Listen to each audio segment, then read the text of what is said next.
Snow White.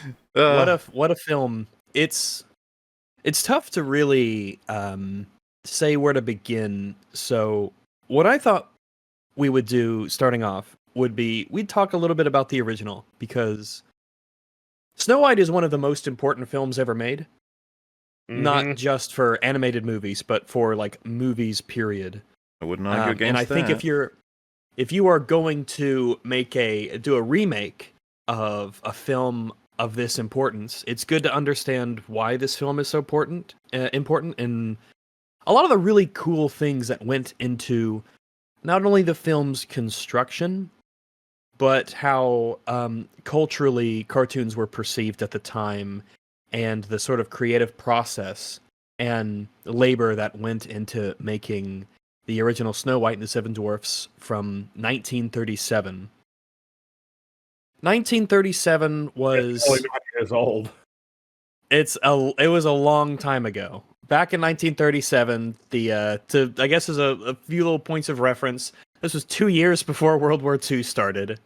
The U.S. population was only about 129 million people. Your average income was about $1,790 a year. Obviously, it'd be less if you were black and stuff like that, because way back then things were just different. Movie tickets, they were about 25 cents each. So you can go to the movies for a quarter, and if you brought your kids, they'd be even cheaper. So that puts into perspective just how different the price of everything was. Gas was like 10 cents a gallon. Houses were like $4,000. It was just a different time. Money was different. The numbers were different.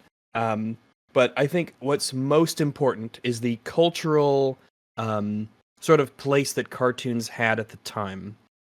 Now, Snow White was the first full-length animated movie. It was 83 minutes long and had about 1.5 million different cells and backgrounds that comprised it.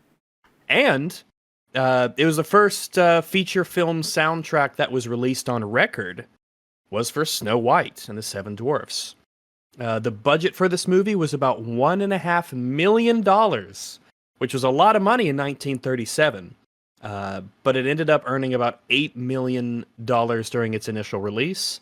And adjusted for inflation, that's like 2.3 billion, something crazy. It still is adjusted for inflation, it's still one of the highest grossing animated films of all time. There is that story, isn't there, when it was coming to the end of the production process and they still needed a little bit more money. And Walt Disney, I think it was like they needed another $250K, which I think was the initial projected budget. And so he goes cap in hand to some bankers and shows them the cut of the film, kind of expecting them to say no, because who the hell would pay that amount of money for this untried and untested thing? And they sat there and they watched it, and no one said anything, and he thought, oh, fuck. And then afterwards they predicted correctly, because back then bankers had taste, that this movie would make loads and loads of cash, so they gave him the money and the film got finished. Well, yeah, it did make a lot of money, as I understand it. Crap load of money. Inflation, it is still the highest grossing animated film of all time, adjusted for inflation. It was a huge hit. It was like the Star Wars of its time. It was, I mean, I guess you couldn't really compare it to anything, because at the time it was the highest grossing movie ever. It cost a whole bunch, but boy, it made a whole bunch. It essentially was a huge gamble by Disney, Roy and Walt Disney, who put their family fortune and all the money that they had into this movie, and like Platoon said, they still needed like $250,000-$500,000 after their initial $1 million to finish it up. It was like the summer, I think, of 1937 that they were like, oh shit, we need a lot more money to finish this movie, and they were very far into production.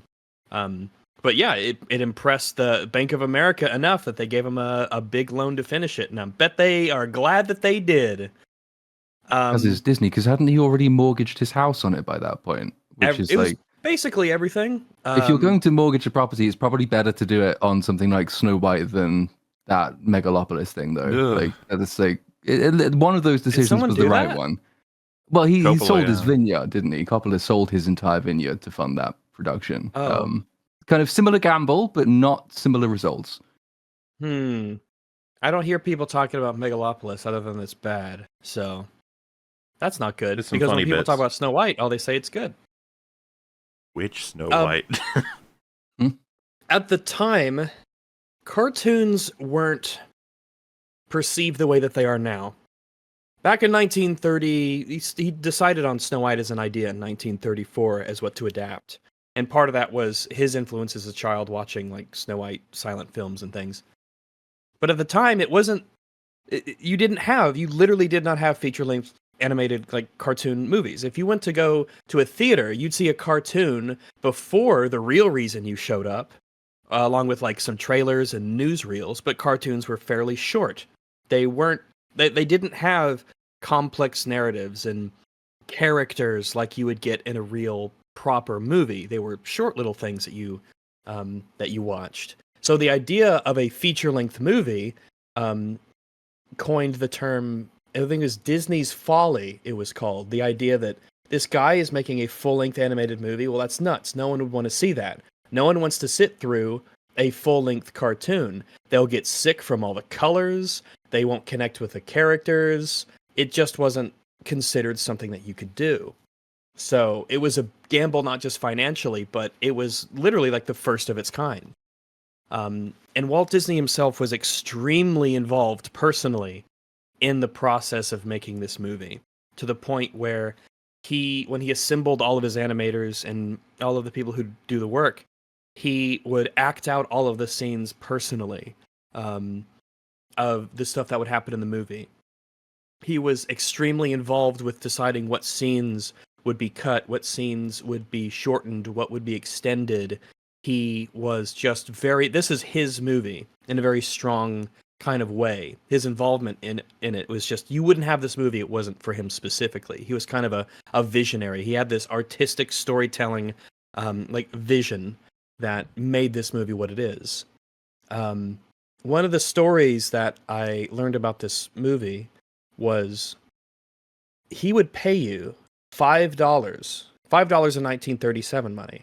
He'd pay you $5 if you came up with a good gag for the movie that he liked. There's an interview portion that I watched with one of the animators who said that he was the one who came up with the gag of when the dwarves were peering over the edge of the bed when they first found Snow White, and all their noses kind of pop up one at a time as they look over the bed. He said he got paid $5 from Walt Disney, and that made it into the movie. And that's like $110 now. The idea that you basically were commissioned to come up with little jokes and stuff, and he just give you $5 for it. It wasn't just the animators either, was it? Wasn't it everyone who worked at the company, basically? Like, if you were in any way involved with Disney, you could just submit these gags. And it's incredibly important because if you go to the original fairy tale, it will take you about 10 minutes to read it. So spinning that into a 90-ish minute feature-length movie at any rate requires a huge number of these gags, which can't be disconnected from everything. Like, they do still have to service the story and tell the story. They have to aid the characters that the movie is creating for itself. Without them, you only have an animated short, because that is an incredibly sparse fairy tale. So, like, it's a great way of outsourcing a huge amount of content, but then the job of actually selecting it, the vision that it all sort of, coheres behind, is all Disney's, as you say. Whereas you read so much nowadays about auteurs who insist on their vision and only their vision. They will write the entire script themselves on the back of a napkin, Rian Johnson, in one draft. Never solicit for ideas, and don't really have any appreciation for other people's input in these things. And then what comes out is a long but quite often crap and unvaried, boring, dull thing. Whereas this is like one of the most charmingly varied productions there are in terms of like comedic skits for characters. He clearly had a good eye for good ideas, and he'd pull them from, well, it's his company, it's his workers, and he had a lot of talented people. And even though this was so very much his project, the opening of Snow White even says, my sincere appreciation to the members of my staff whose loyalty and creative endeavor made possible this production. It was very much a team effort to make a movie like this, because 1937, there's no digital CGI dungeons. You can't just pass it off to some guy and he makes some abomination and it covers for anything that you do. That's just not how the technology wouldn't allow for that kind of offloading of work. It was different teams working together. There was a flow to the process that was necessary. Disney would remove entire scenes if he felt like it was better for the movie. They had storyboarded an entire concept of the prince being captured by the evil queen and escaping the dungeon like an Errol Flynn sequence. There was a whole sequence where dwarves make a bed for Snow White. There was a sequence where the dwarves are all eating soup, to the point where it was even like they had finished a song for that sequence, but it was eventually just not finished for the full movie because he didn't think that it added enough to the final. Some of them were fully animated as well, weren't they? I think the bed one was, I think, actually finished. It was voiced and animated, and there was one of that one, and there's another scene. I can't remember which one it was, which were fully voiced, fully animated. One was animated. Yeah, and then the guy who was in charge of those scenes had both of his favorite scenes cut, and he was like, "Well, I kind of want to quit now." And then Disney got back to him and said, "Well, we'll give you another film after this one. Just stay with us because we liked it. It just didn't fit with the production." Oh yeah, a lot of these things get pretty far until it's decided that they don't quite fit. But that's just sort of that's just kind of how it goes. Sometimes you don't know that something isn't going to make it in until you're essentially halfway done with it. All the sketches and everything is done right before you ink it. But the one of the famous elements that this movie is known for is the invention of what's called the Multiplane camera. The idea of that camera that we're most familiar with was invented for the Disney Studios for this movie. And it was finished in 1937, the year that it released. When they first began animation for this movie, it didn't exist. It wasn't a thing. So by the time the camera, which is a downward-facing camera that looks through a bunch of essentially plates that can be moved to the side and you can zoom in and out as you need to create the impression of like depth of field and 3 dimensions using 2-dimensional images, that didn't exist when they first started it. So they had to go back and completely redo a few sequences that were pretty prominent using this new technology. The technology was actually used. They used it in The Old Mill, which was like a short animation that they did in 1937, same year this movie came out, and they won an Academy Award for it. So it's his willingness to redo stuff entirely to make a better movie constantly comes up. They had an in-house like chemistry and inks department that made all of the custom colors for the original Snow White, about 1,500 different shades that were used for the movie, because it's not digital. If you want to make something with color, then you've got to mix the colors physically and then apply them with paint to all of the cells and the images.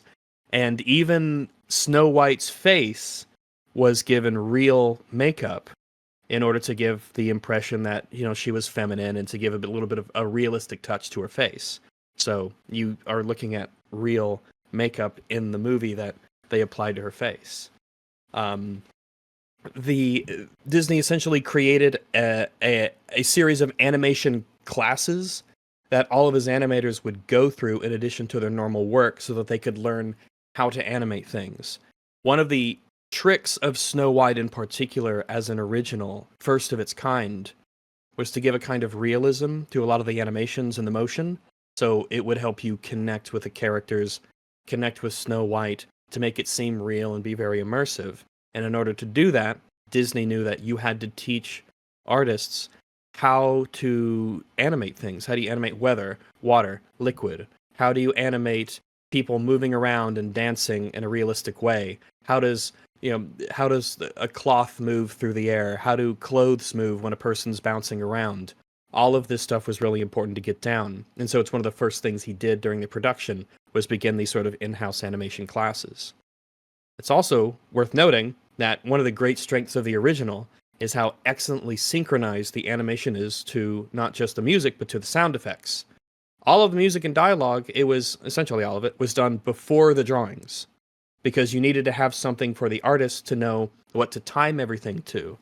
So all of the sound effects of them creaking wallets and bashing pans and knocking things over and making rain and all kinds of stuff, all of that was done, and then the animation was done on top of it. And then when you watch the movie, you see how well it synchronizes and it lines up very perfectly. It gives us this sort of whimsical organization that is probably going to instantly come to your mind whenever you think about it. There's a lot of really neat stuff about the process of this movie's creation. and what it did. It essentially built. Well, then you remind what we- everybody this was the first one. This was the yes. first attempt at a feature-length animated film, and this was the result. You have to periodically remind everybody. 1937 This had never been done this before. release. Yeah, this film is nearly 37. 90 years old. Nearly 90 years old. And like and you would expect, I don't think it would be unreasonable to expect that essentially the first of its kind for like anything, you would go into it thinking, well, given that it's the first of its kind, it's probably going to be like rough. You're not necessarily going to expect it to be actually like fully realized, but it is, which is like a tremendous accomplishment. It truly is a remarkable accomplishment. Well, yeah, essentially. This was revolutionary. It was groundbreaking. Not just that it was the first full-length movie. It was groundbreaking in terms of the quality of its animation, and just how good it was. Nothing had been done like this before. The idea that you have an animated cartoon that has like let me scroll down here because I've saved some screenshots that are really good from the original. Let me grab one in particular. Scroll. Well, while you're grabbing, I was going to say that, copy. like, I'm assuming it's the same for all of you, but the thing that confirms the quality of this to me is that when I was a kid, right, so late 90s, I was watching stuff like this, a lot of the Renaissance era sort of stuff, and I had no idea when they were made. I just assumed they were relatively new. It just looked a certain way. Well, I figured I'm watching it because it's a film that's come out or something like that. Like we have these on repeat. These are a bunch of movies we like to watch. I had no fucking clue this was made in 1937, and I like you could have told me otherwise, and I would have easily believed it. You know, that's how everlasting this film was. Well, yeah, and it's the reason why I am perpetually frustrated with the bizarre argument. Well, you got to make it for a new audience. It's like, dude, I mean, I wasn't born in the 30s, you know what I mean? Yeah. Like, or any of the films, not only but made in the intervening like 60 years. Like it's the idea that like these films are in need of essentially being reinterpreted because a new audience wouldn't be able to like sit through the old ones, particularly when they're shorter as well, which feels like something that's sort the of new movie's like 25, 30 minutes longer. I think They always basically are. I think basically every single live action remake is longer because they need to be longer to justify their existence. They need new songs. They need additional story content. This is more than the old one. It's bigger, better, and chunkier. Yeah, pretty much. More impactful. As opposed to the dense. idea that you've essentially, like without this realization that like the story is as long as it needs to be. And when you start adding stuff in, you run the risk of ruining everything. Somewhat. Every moment in the original is jam-packed with stuff. You're not going to catch it on a first viewing. There's too much happening. When the animals are running around, and we'll have a whole section on the animals. But when all the animals and critters are running around, when you got the dwarfs doing their things, when you've got just the you're showing on the stream now, this whole sequence where she makes the potion to turn her old, and when she makes the poisoned apple, the sleeping death, all of the effects that go into it are like, they're insane. The fact that all of that was done without a shred of digiticisms. It's all analog. It's all just like pure skill and devotion to the craft of animation and the kind of work they had to do to learn how to do it. This actually what you're showing now, when she drinks it and you get the effect of the room spinning around as one plane on top moves to the left and the plane in the back moves to the right, and then you have her kind of hunched over and you have the swirling effects. It's never been done before. It's literally new. They did some tests in some of I think they're called silly symphonies, where these sort of short animated segments that Disney did at the time that they used as like testing grounds to try new things. The multiplane camera was used in like the old mill and a bunch of like testing for weather effects and stuff. But this had to be done well. It was understood. Disney knew it. We had to nail this. We had to make this like something had never been seen before. The animated shorts, something to bear in mind. Steamboat Willie released less than 10 years before this film came out. 28. Yeah. And that, like to think about essentially going. That was the first one with color, or at the sound, right? Yeah, well, because that one was black and white. But It was it is until it is crazy to 32 think- that there was the first colored cartoon. Was in 1932. I guess it's just like remarkable to think about getting from that, which in and of itself was already a huge accomplishment, to Snow White in less than a decade. It's like, wow, you know, goddamn. Let me see. Yeah, just going through the process of this, I have an insane amount of appreciation for what it took to make this. Not just the sheer balls it takes to put that kind of money, everything on the line, to make a movie that had never been done before, but all the work that went in from the animators, the sound designers, the inkers, and the chemists, and just all of the creative endeavors that combined from that team to make something that we're still talking about 90 or so years later, that is still being attempted to be emulated, as we will discuss. Heavy emphasis on the attempt, And but what a great movie. and on that series of notes about everything you just said about the amazing work that just went into this, I spotted a comment earlier on. I just want to address it early so we never have to do it ever again. And they said, "Sure, let's endlessly rip into a movie made for children." First of all, apply that to praise as well, you coward. Enough of this, like, you can't be breaking down in definitive detail and criticism a movie meant for children. It's like, say the same for the praise then. Don't ever watch someone say, like, a children's movie is really, really good for these reasons. Be like, dude, why are you taking it so seriously? It's for kids. Loser. And then, of course, children deserve to not consume pure slop just like adults do, and if not more so, I would argue. And then the best children's films entertain the shit out of adults. And then, of course, the children's movie was actually created by adults using adult filmmaking processes that actually come under a lot of scrutiny in the industries themselves. So I don't see why we wouldn't want to try and improve through criticism that process. Just wanted to cover that early on, considering it may come up a couple of times, because Snow White is definitively considered a harmless film for children.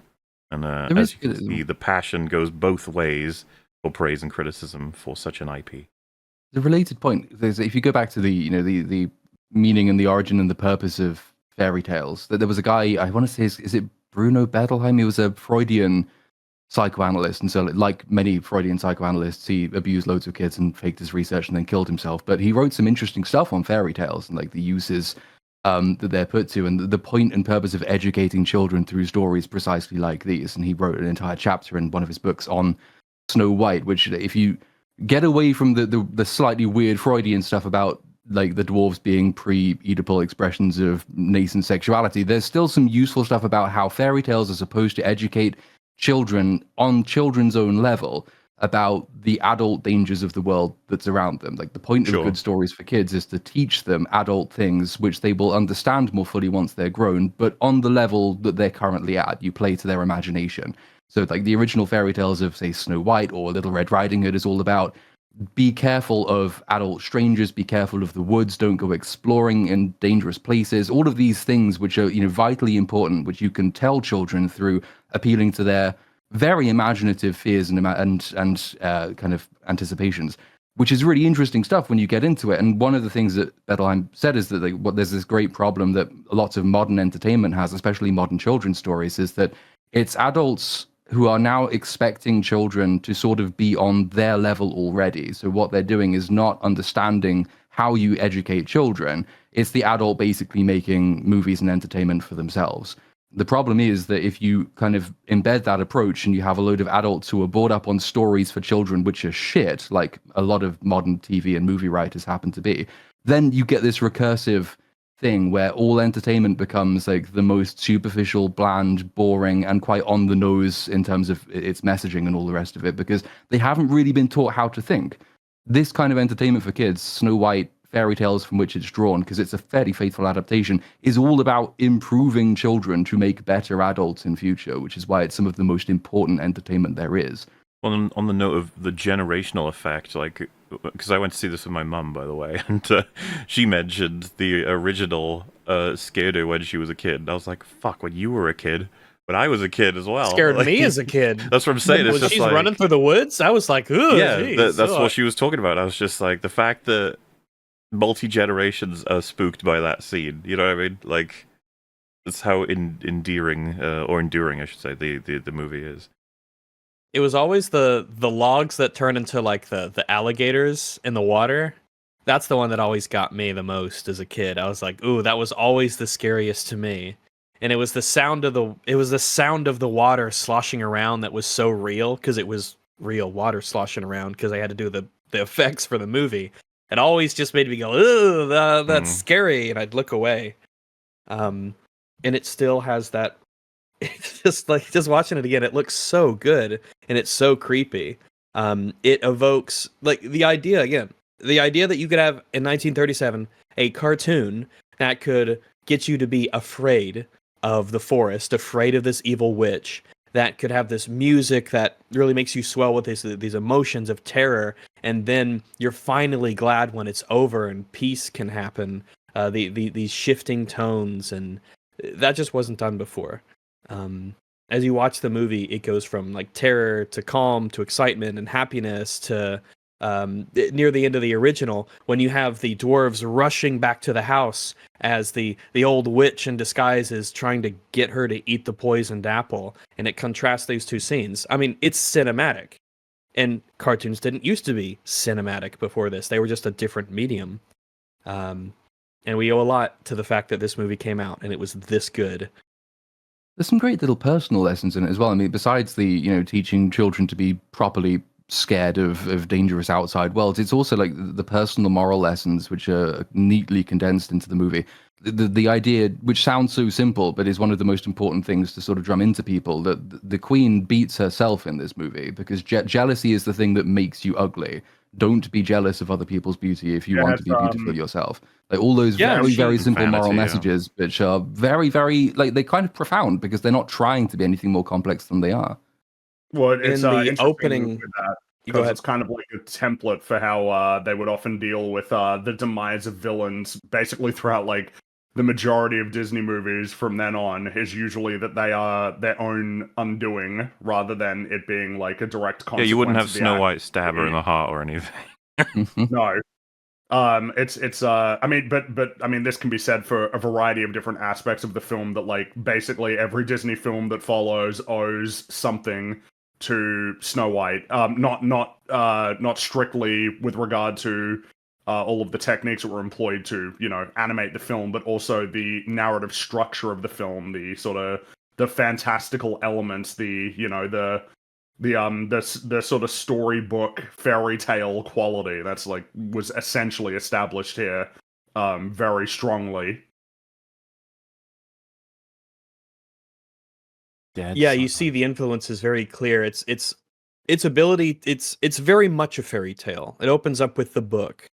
It starts the story. It closes with the book, and they lived happily ever after.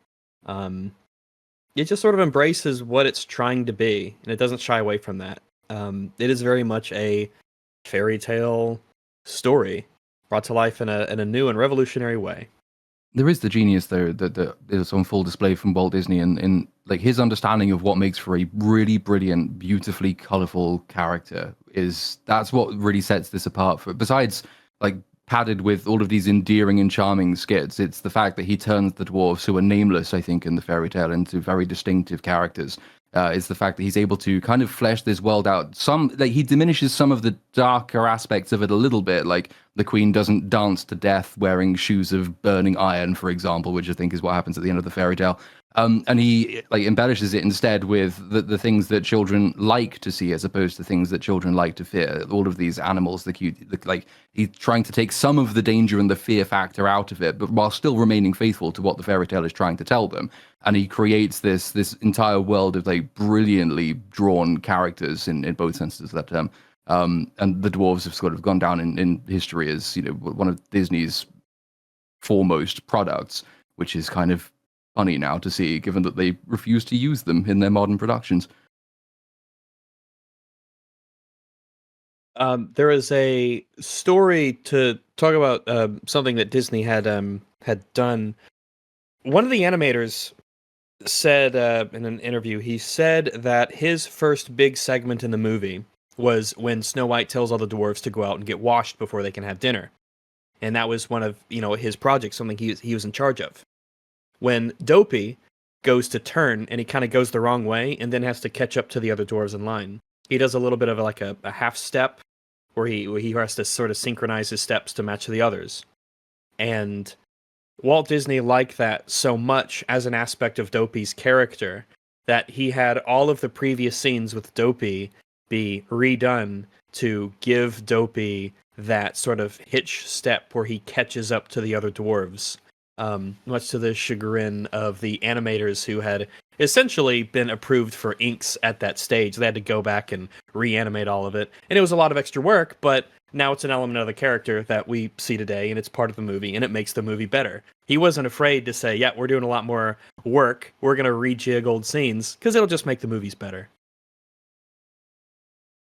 There's a lot of detail, to say the least. There's an immense amount of detail. Like I said, you can't catch it all in the first go. You can't. It's just like, think about all of the visual gags that they managed to implement with the dwarves, with all of the critters in the woods. Which of course, as you're watching it, you'd be like, man, and it would be a really good idea to translate this into live action, huh? That's a smart idea. That's not stupid at all. But you think about just how much they managed to cram into it. Like, this is a dense movie, though I suppose what's interesting about it is that it's simultaneously dense, yet a lot of the scenes are lengthy. Like, there's big extended sequences of I suppose if you could describe them as I don't like using the word mundane activities because it makes it seem like they're boring, but that it's almost like that's kind of the point, right? Mundane activities such as cleaning, but presented slice in a of very life kinds of charming and sequences. energetic way, because you've got a whole bunch of squirrels and rabbits and the turtle lumbering around the place. Like, it's taking all of these essentially very straightforward normal activities and imbuing them with, like you said, whimsy.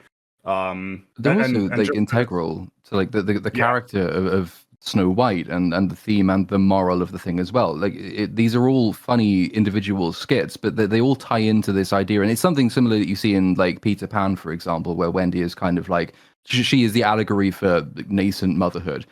Snow White is the one who kind of goes there and brings this order and civilization to people and animals as well, who didn't have it without her. She is the civilizing influence. So it's turned into a series of skits with really charming music, and it's funny to watch and sort of pick apart in the individual scenes that are on display, but also you're getting that story coming through, which is that Snow White is becoming woman in the sense that she is being able to create civilized behavior out of men who don't have it without her. It's an immense amount of power that she's got, but her modesty is what allows her to kind of go through it without even realizing necessarily what she's doing. Yeah, Snow White, and I guess that might not be a bad way for us to sort of segue into the new movie, because it's very difficult to. I say it is impossible to not talk about the new without comparing it to the old, because they are essentially trying to do a remake of one of the most important films ever made, the film that essentially created the Disney company that we know and used to love. We owe so much to this movie. So to remake it is a tall order, and one that should be done with great humility and respect. Whether or not that was done, of course, will be part of our discussion for this afternoon. We'll see if they were able to do it well or not. I kind of don't want to leave it. It's so nice. No, We'll be coming back. Yeah. We'll come back a lot. Comparison. You can have conversations about which which of the Disney films are going to be your favorite. I mean, Snow White is not my favorite Disney film. I definitely have a preference for the Renaissance films. But at the same time, you gotta respect the legacy of this film. This is it's like Rag said, it's one of the most important films of all time, period, ever in general. It's the influence of this is difficult to overstate. So yeah, when you're trying to make an adaptation, it probably is worth entering into it with a little bit of humility, recognizing that you're probably not really even in a position to accomplish what was accomplished with this film, and to bear that in mind while moving forward and implementing changes to the story. worth considering. If this movie didn't get made, if Walt Disney carried on making, silly symphonies and the shorts and things of that nature, if this wasn't the groundbreaking film that it was, that essentially proved that this sort of endeavor was like possible and potentially profitable, one does wonder what the landscape of animation would continue to look like. How long would it be until someone took that risk, that big risk, and made it that's big? what I would say is that I don't imagine there being any world, like any timeline, if there wasn't Snow White, where there wouldn't be feature-length animated films. But you do wonder, it's like, well, how long might it have taken? How long, yeah. Rather than having these be essentially a staple of cinema pretty close to the beginning of, like, cinema as we know it today. Again, this is 90 years old, nearly. This is nearly 90 years old. There are few people alive today who were around when this movie released.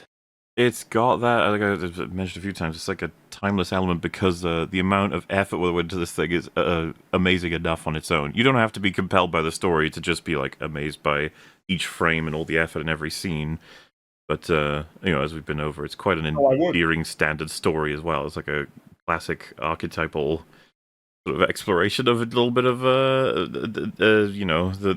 princess who needs help from other sources, but at the same time promotes a lot about friendship, love, and overcoming bad, evil with good. It's a super foundational, I would say. I mean, that's something that's worth expanding on a little bit more. It's like this is a solid story, like this is like sound in terms of what it's trying to achieve. I mean, even providing character, like Grumpy has a character arc in this film. Going from essentially very jaded, cynical, and standoffish to demonstrating that he genuinely does care and is the first, to jump to the call to help rescue Snow White. Along with all of the, I guess what you could call the smaller lessons and like sort of recommendations and guidance, but presented in a very charming and entertaining way so that it doesn't come across as stale or boring or like a lecture, but more so like, hey, yeah, cleaning can be fun, like in Snow White with all of the wonderful woodland critters helping you tidy up. And then when you do dishes in real life, you're like, where are the critters? I was so Where are the little chipmunks cleaning the cobwebs? Where are the raccoons? Yeah. Another thing about Grumpy that I find funny, if you had watched the original before the remake, and you catch his lines about like, she's a female, they're full of wicked wiles. It's like, well, that's not making it in. All females is poison. I love it because, like, what point the film is making is like he's clearly got like the cynical perspective, and by the end he's completely turned around, and it's like that won't make it into the new one because they would never want a line like that. It would be too mean. Can't be doing that. Well, and then you combine that with all of the jokes that are just basically going to look really stupid if you're doing it with photorealistic animated animals, because it's all, it's funny calling these films live action considering how much of it is computer animation anyway. But like you just oh, sorry. God damn it. You watch like all of these sequences with all of these incredibly like energetic, lively animals that are obviously, provided with some degree of I can't believe that the word is escaping me right now. God damn it, what's the word for like essentially non-human things being imbued with human qualities? Anthropomorphization? Oh my god, yeah, there it is. Anthropomorphizing all of the animals to have them do all of these things that they could never do. It's like, this is a film, and it makes sense that that this would be so strongly the case in this film, of essentially taking advantage of animation as a medium, leveraging and utilizing all of the opportunities that are available to you because you're not using real people or real animals or real environments. Yeah, I mean, as much as, we'll be talking about all the different topics that relate to this, this is not the first. We are almost well-traveled into this conversion now into live action, and I still don't know that Little Mermaid's going to be beaten out for the transit, because like Lion King was really bad, and I don't mean like overall quality. I mean specifically the transferal of aesthetics. Like you mean? No, animation versus live action. How you exchange expressions. Like the Little Mermaid is probably never going to be beaten for Well, the flounder. problem is it demands too much of its animal characters compared to a lot of other films where that's less. Like Aladdin, right? It's mainly genie, it's like, yeah, I mean, trying to make genie like realistic is pretty stupid.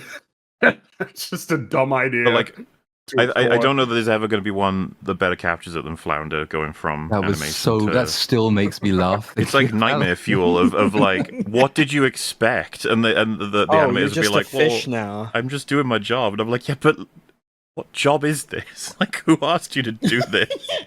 Like, what? Yeah, I mean, it's very much the case here, but essentially the case with the vast majority, if not all of the Disney films, understandably so, that they are leveraging animation for its unique strengths that live action doesn't have access to.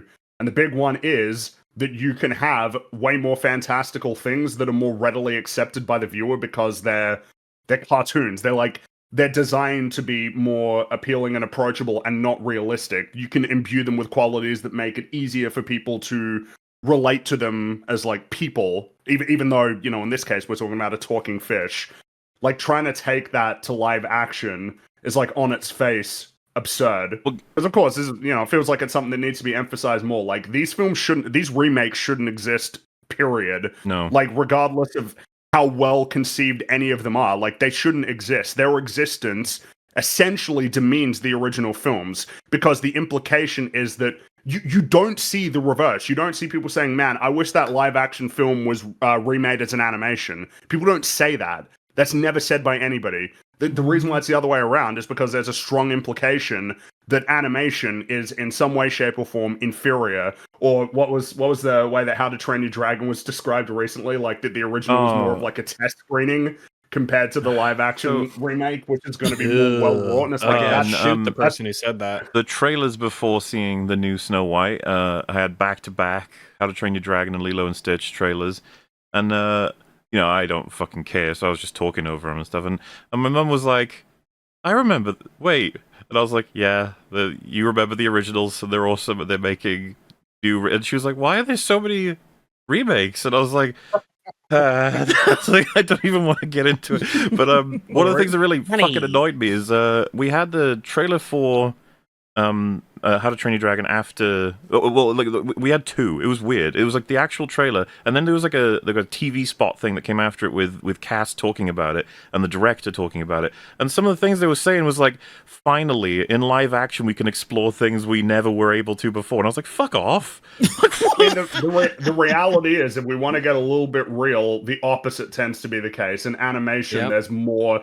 It's a Harry Partridge cartoon. Like, with animation, you can, with all of these insane things that you can't really do when it's live action, because like you can just draw it. Like, if you can draw it, then you can make it. Compared to, like, well, if it's in live action, like, you got to find ways to actually do it, or alternatively, you need to, like, you're more tuned in to see uncanny things when it's like photorealistic. It's a reason why. We talked about that Daredevil fight, and and it's like, why is the reason that it looks bad? It's like, well, ostensibly you're trying to be realistic, but like, you can see that they're not moving realistically, the way that they're jumping around and swinging around. Now, of course, it's it's Superman. It would make you believe a man can fly, right? Like, it's more complicated than that in terms of what you can achieve in live action. But the reality is, like, you're not really going to be able to achieve a lot of what was accomplished in the likes of Snow White or The Lion King or Aladdin or Little Mermaid, or or in any of these films. Tramp. If you're doing we still watched live action, we still watched Lady and the Tramp. Nobody did, but no, we have a lot. I have not seen that. We have not, and don't forget Cruella. Live action remakes to. Oh, that's true, Cruella. Yes, that was a good idea. What a fucking nightmare.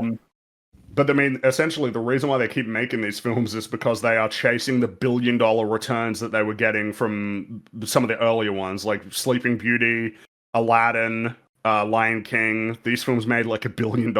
Yeah. That's why they're going to keep making them.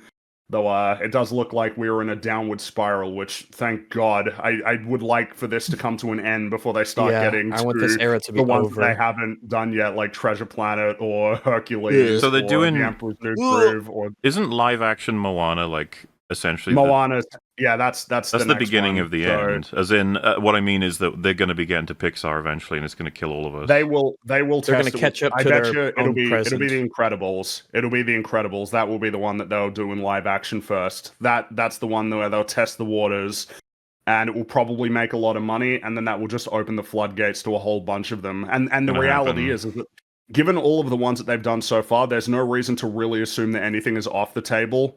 Like Monsters Inc. would probably be considered viable, even though again it's like there's one human character. It's like, yeah, it doesn't matter though.